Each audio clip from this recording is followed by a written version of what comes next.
વિરામ બાદ આપનું સ્વાગત છે સીધો સંવાદમાં। ગઈકાલે ભગવાન જગન્નાથની 146મી રથયાત્રા શાંતિપૂર્ણ માહોલમાં પૂર્ણ થઈ।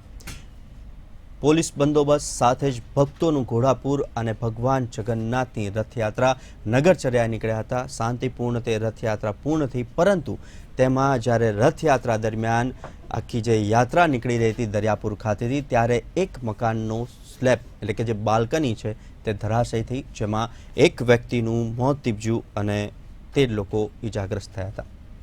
સાથે જ એક પ્રશ્ન એવો પણ ઊભો થઈ રહ્યો છે કે જ્યારે રથયાત્રા શરૂ થવાની હતી તેના પહેલા ફૂટ પેટ્રોલિંગ હાથ ધરાયું, એએમસીની ટીમો ગઈ, સાથે જ એવા જે મકાનો હતા તેમને નોટિસ પણ પાઠવવામાં આવી, તો પણ આ પ્રકારની ઘટના। અને આ જ મુદ્દે ચર્ચા કરીશું દરિયાપુરમાં લીપાપોતીમાં।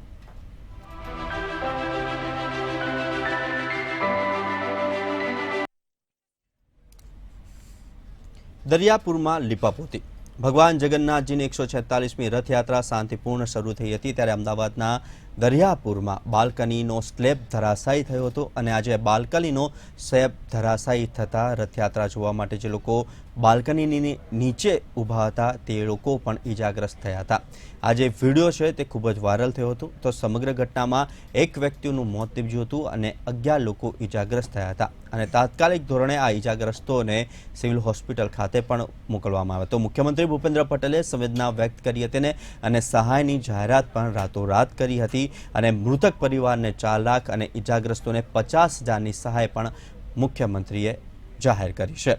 હવે સહાય અને સાથે દુર્ઘટના બાદ મકાનનો બાકીનો ભાગ હાલ તો તોડવામાં આવ્યો છે, એટલે કે જે પ્રમાણે ફૂટ પેટ્રોલિંગ હાથ ધરવામાં આવ્યું હતું, સાથે જ એમસીની ટીમ પહોંચી હતી અને 84 મકાનોને નોટિસ પાઠવવામાં આવી હતી અને જે કાટમાળ પડે તેવો હતો તેવી ખાસ કરીને જે ઇમારતો તેઓને નોટિસ આપવામાં આવી હતી અને ત્યાં લોકોને ન જવા માટે આદેશ પણ આપ્યા હતા, પરંતુ આ ઘટના બની છે। અને આજ મુદ્દે દરિયાપુરમાં લીપાપોતી મુદ્દે ચર્ચા કરવા માટે આપણી સાથે જોડાયા છે વિરમ દેસાઈ, નેતા કોંગ્રેસ, સાથે જ વસંત પટેલ, વિશ્લેષક। જે પ્રમાણે 146મી રથયાત્રા શાંતિપૂર્ણ માહોલમાં પૂર્ણ થઈ, પરંતુ એક આ ઘટના બની। પ્રફુલભાઈ, એએમસી સાથે આપે ઘણો સમય કામ કરેલું છે, ઘણું રિપોર્ટિંગ એએમસીને લઈને કર્યું છે, ત્યારે ગઈકાલે જે રથયાત્રામાં દરિયાપુરમાં જે દુર્ઘટના બની તે અંગે શું કહેશો? જે ઘણા વખત પછી આ પ્રકારની દુર્ઘટના જોવા મળી છે।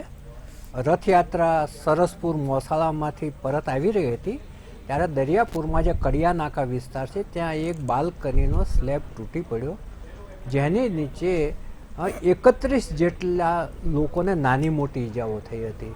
એમાં એક મેહુલ પંચાલ નામના 35 વર્ષના યુવાનનું કરુણ મોત નીપજ્યું હતું। એક મહિલા છે હજુ ગંભીર હાલતમાં છે। આ ઘટનામાં સૌથી ખરાબ પાસું કે કરુણ પાસું એ છે કે આમાં 8 તો બાળકો છે અને 6 લોકો એવા છે કે જેમને કોઈને કોઈ ફ્રેક્ચર થયું છે અને સર્જરી કરવી પડશે। જ્યારે સ્લેબ ધડાકા સાથે તૂટી પડ્યો ત્યારે ચીછાચીસ થઈ ગઈ હતી, થોડી નાસભાગ પણ થઈ ગઈ હતી, પોલીસ દોડી આવી હતી અને ત્યારબાદ એમણે પરિસ્થિતિ કાબૂમાં લેવા માટેનો આખી પ્રયત્નો છે એ ચાલુ કર્યા હતા। હવે જો આની આગળ વાત કરવા જઈએ આપણે તો રથયાત્રા નીકળવાની હોય છે તે પહેલાં ઘણી બધી તૈયારીઓ કરવી પડતી હોય છે। અમદાવાદ મ્યુનિસિપલ કોર્પોરેશનના અધિકારીઓ, હોદ્દેદારો, પોલીસ તંત્રના અધિકારીઓ, અન્ય રાજકારણીઓ વારંવાર આખા રૂટનો રાઉન્ડ લેતા હોય છે। કોઈ જગ્યાએ ફૂટપાથ તૂટેલો હોય, રોડ તૂટેલો હોય, પાણીનું લીકેજ હોય, ગટર ઉભરાતી, આ બધું જ કરવામાં આવે છે અને સાથે સાથે મધ્ય ઝોનનું જે એસ્ટેટ અને ટીડીઓ ખાતું છે એ જર્જરિત મકાનો હોય તો એને નોટિસો આપતા હોય છે। એની બાલ્કનીમાં લોકોને એકઠા ના થવું એવી સૂચના આપવામાં આવતી હોય છે કે જો વધારે લોકો એકઠા થાય અને બાલ્કની જર્જરિત હોય તો નીચે તૂટી પડે અને નીચે ઊભેલા લોકો છે એ ઇન્જર્ડ થાય। આવા 84 જેટલા મકાનોને આ વખતે નોટિસ આપી હતી। આજે હવે આ ઘટના બની ગયા પછી હવે આખું એસ્ટેટ ખાતું છે એ એક થોડું રોંગ બોક્સમાં મુકાઈ ગયું છે, કારણ કે આ જ મકાનને નોટિસ નહોતી આપી અને એવું કહેવાય છે કે મકાન તૂટી પડ્યું, ઉહાપો થયો ત્યારે કોર્પોરેશને ત્યાં જઈને મકાન ઉપર નોટિસ ચોંટાડી દીધી હતી કે આ મકાનનો ઉપયોગ ન કરવો, જર્જરિત છે. આજે તો જર્જરિત ભાગ ઉતારી પણ લીધો, પરંતુ એ પૂર્વે આ એક દુર્ઘટના ઘટી ગઈ અને વિરોધ પક્ષના નેતાએ પણ માગણી કરી છે કે જે જવાબદાર હોય એની સામે પગલાં લો. શહેજાદ પઠાણ છે વિરોધ પક્ષના નેતા કોર્પોરેશનમાં. હવે આ એક નવાઈ લાગે એવી બાબત એ છે કે પગલાં લેવા માટે માગણી કરવી પડે. જે અધિકારી દોષિત હોય, જે અધિકારીએ બેદરકારી સેવી હોય, જે અધિકારીની જવાબદારી થતી હોય અને એણે ધ્યાન ના આપ્યું હોય તો એને તાત્કાલિક નોટિસ બજવી જોઈએ ને એના સામે પગલાં પગલાં લો એવી માગણી કરવી પડે ને. એ જે આપણા વહીવટી તંત્રની કેટલી નબળાઈ છે એ ખ્યાલ આવે છે. બીજું એક અગત્યનું પાસું એ છે કે મધ્ય ઝોનની અંદર અનેક મકાનો જૂના પુરાણા જર્જરિત છે. એમાં કેટલાય મકાનોને નોટિસ આપી છે કે આ મકાન જર્જરિત છે, રહેવાને લાયક નથી, ખાલી કરી નાખો. બરાબર. હવે નોટિસ આપ્યા પછી કોઈ ત્યાં ફોલોઅપ માટે જતું નથી કે ખાલી કર્યું કે નહીં, રિપેર કરાવ્યું કે નહીં, અત્યારે કેટલા લોકો રહે છે, કોઈ જોવા જતું નથી. કોર્પોરેશન એવું સમજે છે કે અમે નોટિસ આપી દીધી એટલે અમારી ફરજ પૂરી થઈ ગઈ. કેમ કે કાલ સવારે મકાન પડે અને કોઈ દબાઈ જાય તો અમે કહેશું કે અમે તો નોટિસ આપી હતી, અમને ખાલી ના કર્યું, અમે શું કરીએ. પરંતુ સાથે સાથે પાછળની જવાબદારી પણ એ લોકોએ સ્વીકારવી જોઈએ અને જો એ ના સ્વીકારવામાં આવે તો આવી દુર્ઘટનાઓ છે ચોમાસા દરમિયાન કે વધારે લોકો ભેગા થતા હોય, ઉપર વજન વધતું હોય ત્યારે આવું બનતું જ રહેશે. ઉરુષભાઈ, તમારી પાસે આવવા માંગીશ. જે પ્રમાણે પ્રફુલ્લ સરે પણ કીધું કે રથયાત્રા શરૂ થવાની પૂર્વે જે રૂટ છે તેનું ચેકિંગ હાથ ધરવામાં આવતું હશે કોર્પોરેશન દ્વારા, તંત્ર દ્વારા, પોલીસ, અન્ય આગેવાનો દ્વારા, પરંતુ વારંવાર રાઉન્ડ લેવા છતાં પણ આવી બાબત બને છે. તેને લઈને શું કહેશો? પ્રફુલ્લભાઈની વાત ખૂબ જ ગંભીર છે અને મારી દ્રષ્ટિએ આ નીતિગત બાબત બને છે. કારણ કે નોટિસ આપવી એક વહીવટી પ્રક્રિયા છે, પરંતુ જે ભયજનક મકાન છે એ સમગ્ર વર્ષ દરમિયાન એ ગમે ત્યારે તૂટી શકે છે અને રથયાત્રા દરમિયાન આ બનાવ બન્યો છે. ખેદ છે એ બાબતનો આપણને, પરંતુ આનું નિવારણ કે આવું બને નહીં એ માટે પોલિસી અંતર્ગત આપણે શું ફેરફારની જરૂર છે એ દિશામાં સક્રિય રીતે વિચારણા હાથ ધરાઈ રહી છે કે જર્જરિત મકાનને નીચે પાડી દેવું કે જેથી આ પ્રકારની ઘટના ન બને. એ નીતિનો વિષય છે, એમાં લીગલ સિસ્ટમ પણ આવે છે. એટલે એના આધારે આપણે શું કરી શકીએ એ બાબતે આપણે સક્રિય રીતે, સકારાત્મક રીતે વિચારવાની જે જરૂર છે એ પ્રમાણે અત્યારે ભારતીય જનતા પાર્ટીએ વિચારણા શરૂ કરી છે. વિરમભાઈ, તમારી પાસે આવવા માંગીશ. કોર્પોરેશનના એસ્ટેટ ખાતાએ નોટિસ પણ નહોતી આપી અને હવે જે લીપાપોતી ચાલુ કરી છે તે અંગે શું કહેશો? જે ઘટના બની છે આમ તો બખોડવા લાયક છે અને દુઃખદાયક ઘટના છે. જે પરિવારે પોતાનો 35 વર્ષનો યુવાન જે ત્યાં એક તંત્રની બેદરકારીના કારણે મોતને ભેટ્યો છે. સંપૂર્ણપણે જવાબદારી આ તંત્રની હતી. એટલે આના પરથી એક વસ્તુ તો ઉજાગર ચોક્કસ થાય છે કે માત્ર કાગળ ઉપર એમનો જે વહીવટ હોય છે કે જે નોટિસોની જે વાત થાય છે આપી છે ત્યાંથી નથી આપી, આ બધી વાતો અત્યારે થવાની, પણ ચોક્કસ બેદરકારી આમાં છે તંત્રની એ સંપૂર્ણપણે આપણને જોવા મળે છે. એટલે આ તો રથયાત્રાના રૂટ ઉપરની બાબત હતી. એટલે રથયાત્રાના રૂટ ઉપર તો જેમ અગાઉ પ્રફુલ્લભાઈએ જે વાત કરી એ બહુ સારી બાબત છે કે તમે ચેકિંગ કરો છો એ રૂટ ઉપર. તમે જે ભયજનક મકાનો લાગતા હોય છે કે જે ખખડધજ મકાનો છે કે જૂના વર્ષો પુરાણા જે મકાનો છે એ ઇમારતો ઉતારી લેવામાં પણ આવે છે આના પહેલાં તપાસ કરીને. તો આમાં એક બાબત ચોક્કસ છે કે આ તંત્રે જાતે જઈને ત્યાં તપાસ નથી કરેલી. અધિકારીઓ કદાચ ગયા છે તો એમને ત્યાં આગળ આંખ આડા કાન કર્યા છે, માત્ર નોટિસ આપી અને છટકવાની એક બાબત છે. એટલે પ્રફુલ્લભાઈએ જે કહ્યું કે આમાં માગણી કરવાની જ ન હોય, આમાં તો તંત્રે તરત આના પગલાં લેવા જોઈએ. જેને બેદરકારી બતાવી છે એવા અધિકારીઓને તાત્કાલિક અસરથી સસ્પેન્ડ કરવાની વાત છે. પણ તંત્ર એ કરવામાં પણ હજુ નિષ્ફળ રહ્યું છે કે હજુ આમાં પણ બેદરકારી દાખવી રહ્યું છે કે હજુ જો અને તોની પેલી બાબતમાં છે. એટલે આજે કોંગ્રેસ પક્ષે પોતાની વિપક્ષ તરીકેની ભૂમિકા નિભાવી અને ત્યાં આગળ જઈ અને સખત શબ્દોમાં વખોડી છે અને માગણી મૂકી છે કે જે મૃતક છે એમને 25 લાખ રૂપિયા આપવામાં આવે અને સાથે સાથે જે ઈજાગ્રસ્તો છે 31 કે 37 આંકડા, 2 આંકડા છે આપણી પાસે, તો એ જે ઈજાગ્રસ્તો છે એમને પણ 25,000 રૂપિયાની સહાય કરવી જોઈએ એવી અમારી માગણી છે. પણ અમને લાગતું નથી કે આમાંથી પણ કંઈક સરકાર અને તંત્ર આમાંથી કંઈક બોધપાઠ લેશે કે શીખશે આમાંથી. વસંતભાઈ, તમારી પાસે આવવા માંગીશ. નોટિસ આપવાની રૂટમાં આવતા મકાનોનું પરીક્ષણ કરવાનું આ તમામે તમામ જવાબદારી એસ્ટેટ અને ટીડીઓની હોય છે, તો પણ આ પ્રકારની બેદરકારી સામે આવી છે. તેને લઈને શું કહેશું અને કેવા પ્રકારના પગલાં લેવા જોઈએ? એક તો આ દુઃખદ ઘટના છે, એ તો જે આપણે બધા વિચારીએ તો ખ્યાલ આવે છે કે આ ખૂબ જ દુઃખદ ઘટના છે. અને આ ઘટના બની છે એના પાછળ તંત્ર તો જવાબદાર છે જ. જે આપણે પ્રમાણે વાત કરીએ એ પ્રમાણે તંત્ર આમાંથી છટકી ના શકે. પરંતુ હું એક વિશ્લેષક તરીકે જો વાત કરું તો સમાજની પણ થોડી જવાબદારી છે. કેટલા વર્ષોથી ત્યાં રહે છે દરિયાપુરમાં. હું પણ પોતે 35 વર્ષ દરિયાપુરમાં આ જ વિસ્તારમાં રહેલો છું, એટલે મેં પણ અનુભવેલું છે કે ત્યાં ઘણા જૂના મકાનો આજની તારીખમાં પણ અહીંયા જ છે, જેને પણ નોટિસ આપવી જોઈએ અને જેને પણ ઉતારી લેવા જોઈએ. નહીતર આગામી ચોમાસાનો જે આવવાનું છે, ચોમાસાની સિઝન, એમાં પણ આ બનાવ બનવાની શક્યતાઓ રહેલી છે. તો ખાલી રથયાત્રા પૂરતું જ આ વ્યવસ્થા ગોઠવાય એવું નહીં, પણ કાયમી કોઈ તંત્ર એવું હોવું જોઈએ કે જે કંઈ આવા મકાનો છે એનું કાયમી એનો ત્યાં તપાસ થાય અને એને જે પણ જે કરવું પડે, ઉતારી લેવું પડે તો ઉતારી લેવાય, રિપેર કરાવવું પડે તો રિપેર કરાવાય. મેં ત્યાં થોડો એવો પણ અનુભવ કર્યો છે. ઘણી વખત એ મકાન રિપેર કરાવવું હોય તો ત્યાં જે સ્થાનિક લોકો રહે છે એમની એટલી તાકાત જ હોતી નથી કે રિપેર કરાવી શકે. એવા પણ મેં કુટુંબો જોયેલા છે કે જેની પરિસ્થિતિ નથી હોતી, તો કઈ રીતના એને રિપેર કરાવે. તો આ બાબતે પણ કંઈક વિચાર કરવો જોઈએ અને ભવિષ્યમાં આ બનાવ ના બને. આ દુઃખદ બનાવ છે, તો આ બનાવ ભવિષ્યમાં ના બને એના માટે તંત્ર, સમાજ સાથે રહી અને આમાં કંઈ ને કંઈ કરવું જોઈએ. તો ચોક્કસ આવા બનાવો ભવિષ્યમાં ના બને એ આપણા બધાની જવાબદારીમાં આવે છે. વસંતભાઈ, ત્યાં જે લોકો અત્યારે રહી રહ્યા છે, કેટલાક જર્જરિત મકાનો છે, 84 મકાનોની નોટિસ પણ પાઠવવામાં આવી હતી. ત્યાં લોકો આર્થિક રીતના અને કેવી રીતના તે મકાન રિપેર કરવા નથી રહ્યા કે વાટ જોઈ રહ્યા છે રીડેવલપમેન્ટ કે તેની, શું કહેશો? આમાં 3 પ્રકારના ત્યાં રહે છે જે મેં અનુભવ કર્યો છે.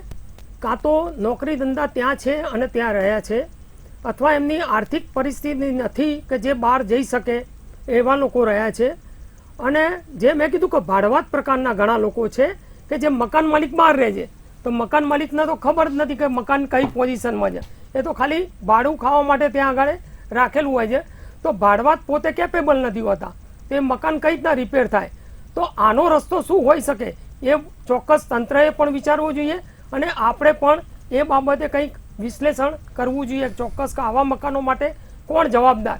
કેમ કે જે ભાડવત રહે છે એ તો ત્યાં ખર્ચો કરવાનો જ નથી, એ સ્વાભાવિક છે, કેમ કે એ તો ભાડે આપે છે. પણ જો એ મકાન પડ્યું તો નુકસાન એને થવાનું છે, તો આ નુકસાનની જવાબદારી કોની રહેશે એ પણ વિચારવું જોઈએ. પ્રફુલ્લ સર, જે પ્રમાણે વસંતભાઈ કીધું તેને લઈને અને સાથે જ તમે શું માનો છો ક્યારે પગલાં લેવામાં આવશે? ગઈકાલે આ જે દુર્ઘટના બની એ પછી એ જે ઈજાગ્રસ્ત લોકો હતા એને સિવિલ હોસ્પિટલમાં ખસેડ્યા. ત્યાં સ્ટેન્ડિંગ કમિટીના ચેરમેન હિતેશ બારોટ અને બીજા હોદ્દેદારો પણ ત્યાં ગયા હતા અને ઝડપથી સારવાર માટે એમણે ત્યાં વ્યવસ્થા કરાવી. એ દરમિયાન પણ કેટલાક લોકોએ રજૂઆત તો કરી જ હતી આ અંગે. હવે હું આખી જે મૂળભૂત ત્યાંની સમસ્યા છે અને વર્ષો જૂની સમસ્યા છે અને તંત્ર અને હોદ્દેદારો આનો કોઈ નિવેડો નથી લાવતા એ બાબત હું બહુ સ્પષ્ટ રીતે કહું. પહેલી વાત તો એ છે કે ત્યાંના મકાનો છે એ વર્ષો જૂના છે. ત્યાં મકાન માલિક અને ભાડુઆતના સંખ્યાબંધ ઝઘડાઓ ચાલે છે. પેલાનું ભાડું છે વર્ષોથી રહેતો એટલે 25 રૂપિયા જ હોય, એટલે પેલો મકાન માલિક છે રિપેર ના કરાવે ને ભાડું ના વધારી શકે ને પેલો ખાલી ના કરે. આ પ્રકારના જે ઝઘડાઓ છે એને કારણે મકાનો રિપેર થતા નથી. આ પહેલી વાત. બીજી વાત એ કે કોર્પોરેશન નોટિસ આપ્યા પછી એની જવાબદારીમાંથી હાથ ખંખેરી નાખે છે, એ બીજી વાત. અને ત્રીજી વાત એ છે કે હવે જો મારું મકાન ત્યાં જર્જરિત છે અને હું પાડી અને ફરી ત્યાં કરવા જઉં તો મારો પ્લાન પાસ ના થાય નવા GDCR પ્રમાણે, કારણ કે મારે આજુબાજુ છે એ ખુલ્લી જગ્યા છોડવી પડે, માર્જિન છોડવું પડે છે. માર્જિન માટે ત્યાં સ્પેસ જ નથી. હવે જો માર્જિન વગર હું એમ નામ કરું છું તો એ ગેરકાયદેસર છે.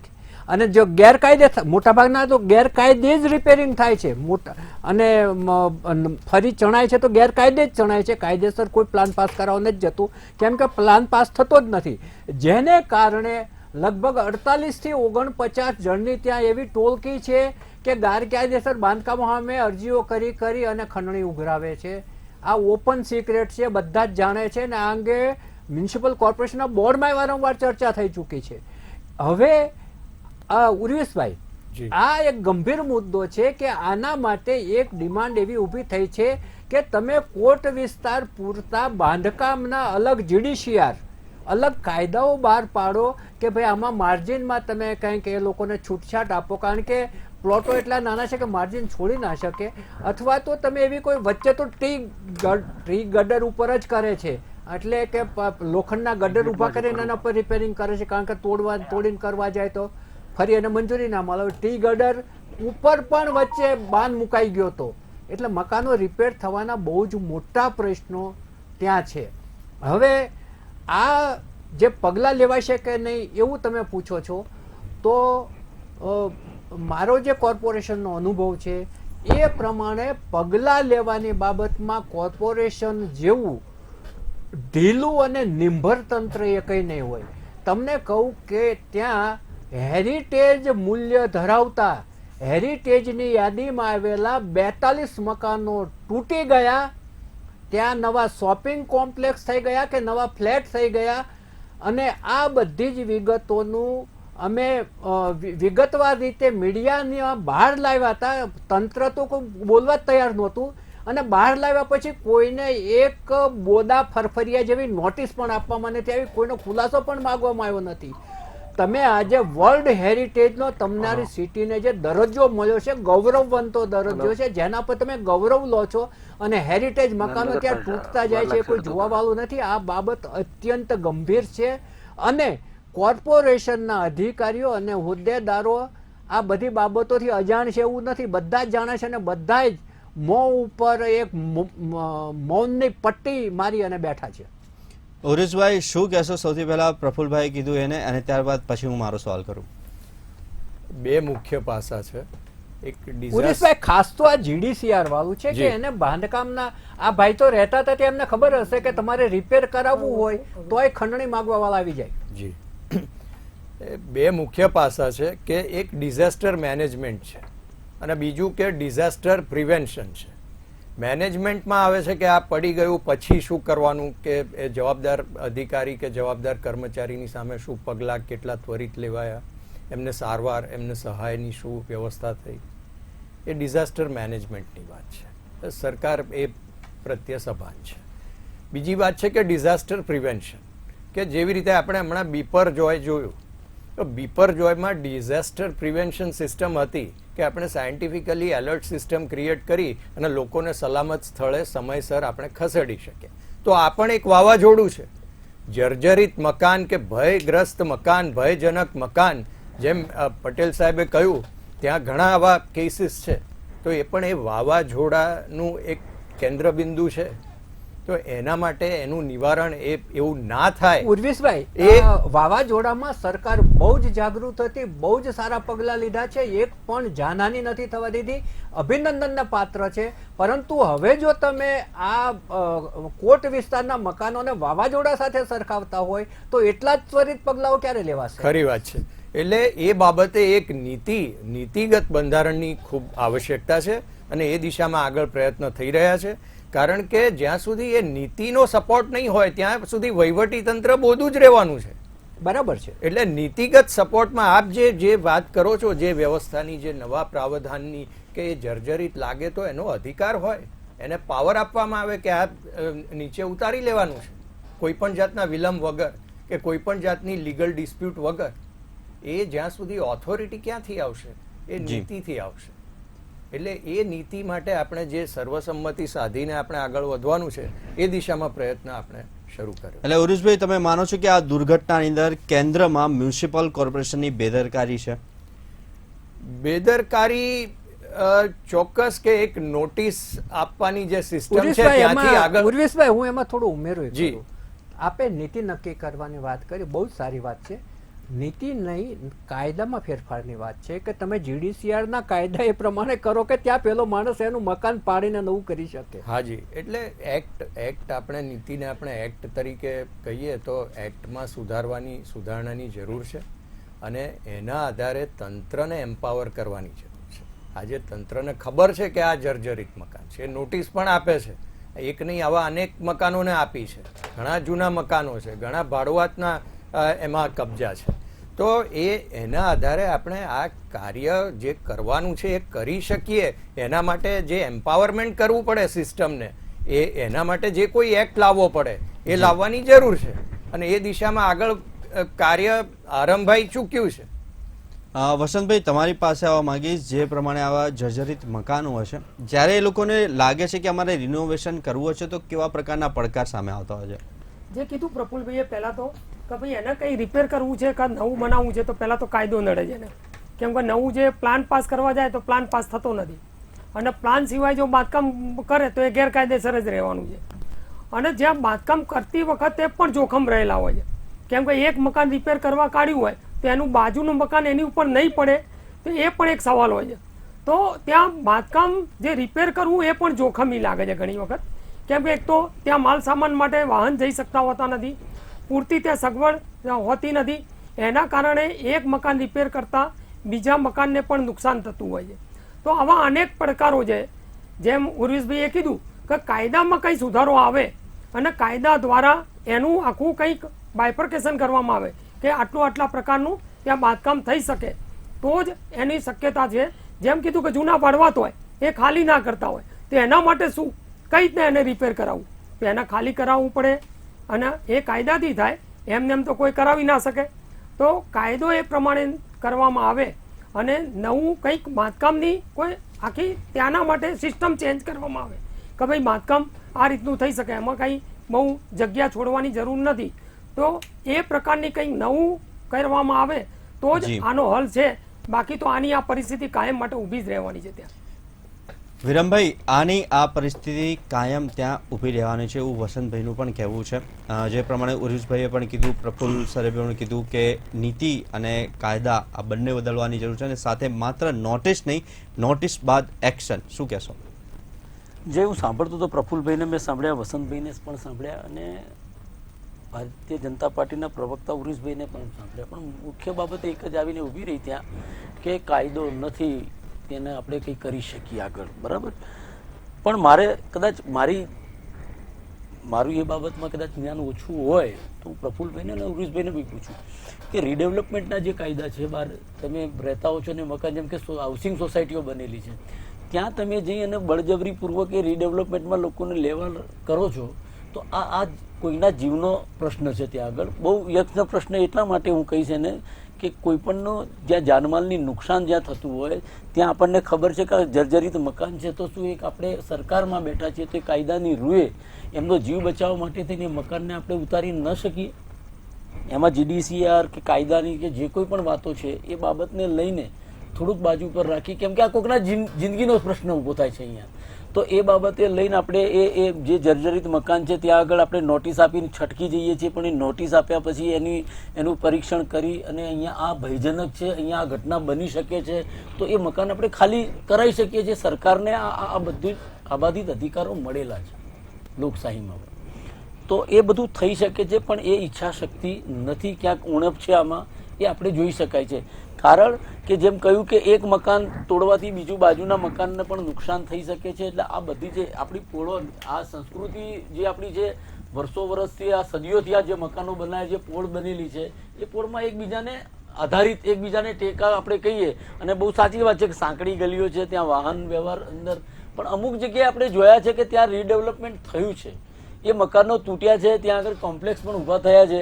જેમ કે હું એક એક્ઝામ્પલ આપું તમને ઉદાહરણ તરીકે, તો આપણે રિલીફ રોડ ઉપર જઈએ, રિલીફ રોડની તમે ગલીમાં જાઓ તમે, તો ત્યાં તમને અઢળક મકાનો જે નવા બનેલા છે આપણે જોયા છે. જૂના જર્જરિત મકાનો હતા એ તોડ્યા છે, એ નવા બન્યા છે. તો આ જે ભાડવાતનો અને મકાન માલિકનો જે કંઈ પણ પ્રશ્ન છે, પણ એ તંત્ર સાથે બેસીને આનો નિવેડો લાવી અને આને ક્યાંક ને ક્યાંક કોઈકનો જીવ બચાવવા માટે લોકોની, એ તમારી જવાબદારી છે સરકારની. તો આમાં એક બોધપાઠ મળે લોકોને અને આજુબાજુમાં બી એક સારો મેસેજ જાય એવું સરકાર કેમ ન કરી શકે? એ કાયદાના આપણે એની ઓથ લઈને આપણે બેસી રહીએ છીએ એનો મતલબ એવો થયો.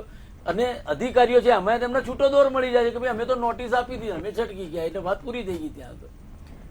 પણ કાયદાની રૂએ અને બીજી ત્રીજી રીતે જે કંઈ પણ થતું હોય આમાં એ મારું એવું ચોક્કસપણે માનવું છે કે કેમ કે બોપલની અંદર બી એક પાણીની ટાંકી જ્યારે પડી ગઈ હતી ત્યારે બી આ ચર્ચા થઈ હતી. એ વખત બી આ જ પ્લેટફોર્મ ઉપર આપણે આ ચર્ચા કરેલી છે. તો ત્યાં પણ તંત્રએ એમાંથી બે જવાબદારી કે એમને ધ્યાનમાં જ નહોતું લીધું. સરકારી ટ્યુબવેલ હતું ત્યાં આગળ જે પાણીની ટાંકી બનાવી તૂટી પડી. એટલે મારું આપના સનિષ્ઠ માધ્યમથી મારે તંત્રને પણ વિનંતી છે અને સરકારશ્રીને પણ આમાં ઘટતું કરવું જોઈએ અને કોઈને પણ કોઈ પોતાનો બાળક કે કોઈ પોતાનો પુત્ર કે દીકરી કે કોઈ પણ ના ગુમાવે એ સરકારની સંપૂર્ણપણે જવાબદારી છે. એટલે વિનંતી છે કે આમાં ઘટતું કરે અને યોગ્ય પગલાં લઈ અને જે અધિકારીઓ આમાં વિરમભાઈ તમને અટકાવવા માંગીશ. પ્રફુલ્લ સર, સમયનો અભાવ છે. અત્યારે જે પ્રમાણે માત્ર નોટિસ, એક્શન ક્યારે અને એક્શન કેવા? જય, એક્શન લેવા માટે કઈ જોગવાઈ કરવી જોઈએ હું અગાઉ કહી ગયો કે જીડીસીઆરમાં બધાએ સુધારા લેવાની જરૂર છે, એક્શન લેવાની જરૂર છે. કેમ કે અગાઉ 42 મકાનોની પણ એક્શન નથી લેવાતા. પરંતુ હું એક બહુ જ મહત્વનો મુદ્દો કહેવા માગું છું કે અમદાવાદની પોલોની સંસ્કૃતિ છે એ બહુ જ આગવી સંસ્કૃતિ છે. એ ટકી રહે એ માટે તમામ નગરજનોએ પ્રયત્ન કરવા જોઈએ. અને પોલોની અંદર અત્યારે જે કોમર્શિયલ ગોડાઉનો થઈ ગયા છે એને અટકાવી અને લોકો ત્યાં સારી રીતે વસવાટ કરી શકે એવું વાતાવરણ સર્જવું જોઈએ. અને તો જ આપણને જે હેરિટેજનો દરજ્જો મળ્યો છે એનું ગૌરવ સચવાઈ રહેશે એ મારે કહેવું છે.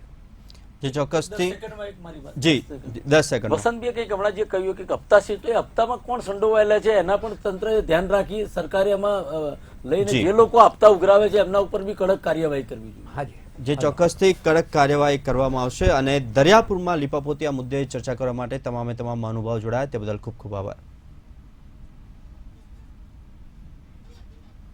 હાલ સીધો સંવાદમાં બસ આટલું જ. મને આપશો રજા. નમસ્કાર.